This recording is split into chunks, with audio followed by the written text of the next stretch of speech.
ছেলেটি একটি ডার্ট অর্থাৎ তীর হাতে তুলে নিল এবং এমন কিছু করে দেখালো যা তার আগে ৯,০০০ জন খেলোয়াড়ও করতে পারেনি। তার বাবা এটা দেখে অবাক হয়ে গেলেন এবং সাথে সাথে চাকরদেরকে আদেশ দিলেন যে এই কাজটি করেছে তাকে খুঁজে বের করো। ঠিক তখনই ছোট্ট ছেলেটি সামনে এসে বলল, বাবা আমিই ছিলাম। তার বড় বোন তাড়াতাড়ি তাকে চুপ থাকতে বলল আর তার ভাই হেসে বলল, একটা ছোট্ট বাচ্চা এত নিখুঁত নিশানা করতে পারে? বাবা এবার রেগে গেলেন এবং বললেন, তুমি যদি প্রমাণ করতে না পারো যে তুমি এই কাজটি করেছো তাহলে তুমি আর তোমার বড় বোন দুজনকে আমি বাড়ি থেকে বের করে দেব। তারপর ঠিক হলো ছেলেটি আর তার ভাইয়ের মধ্যে একটি প্রতিযোগিতা হবে। প্রথমে ভাই একটি ডার্ট তুলে নিয়ে তার সর্বশক্তি দিয়ে ছুড়ল। ডার্টটি এক নয় ৩টি লক্ষ্যবস্তু ভেদ করে গেল। সবাই হাততালি দিল। বড় ভাই নিজেকে বিজয়ী ভাবলো, কিন্তু ছোট ভাই চুপচাপ বলল, এটাই শেষ নয়।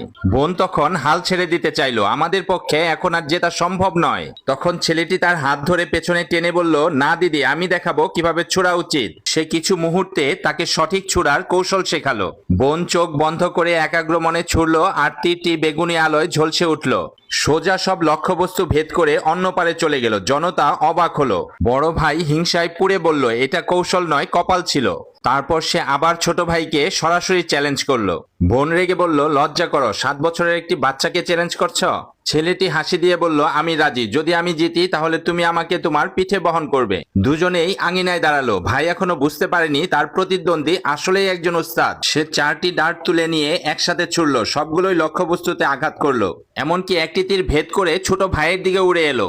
বোন সঙ্গে সঙ্গে ছেলেটির সামনে এসে দাঁড়ালো। তার হাত কেটে গেল। সে বুঝে গেল এটা ইচ্ছা করে করা হয়েছে। ছোট ভাই নিজেকে সামলাতে পারলো না। সে গভীর রাগে বলল, এবার তোমাকে শিক্ষা দিতে হবে। সে 4টি নতুন লক্ষ্য স্থাপন করে চোখে কাপড় বেঁধে একসাথে 8টি ডার্ট ছুড়ে দিল। সবগুলোই নিখুঁতভাবে লক্ষ্যবস্তুতে আঘাত করলো। জনতা স্তম্ভিত। 7 বছরের এক শিশু এমন কীর্তি করলো। ঠিক তখনই বড় ভাই পালানোর চেষ্টা করলো, কিন্তু ছোট ভাই তাকে পালানোর সুযোগ দিল না। তাকে মাটিতে হাঁটু গেড়ে বসিয়ে দিল এবং নিজে তার পিঠে উঠে বিজয়ের পতাকা উড়ালো। দর্শক, এই ভিডিওটি কেমন লেগেছে জানাবেন আর ভালো লাগলে লাইক এবং শেয়ার করে দেবেন।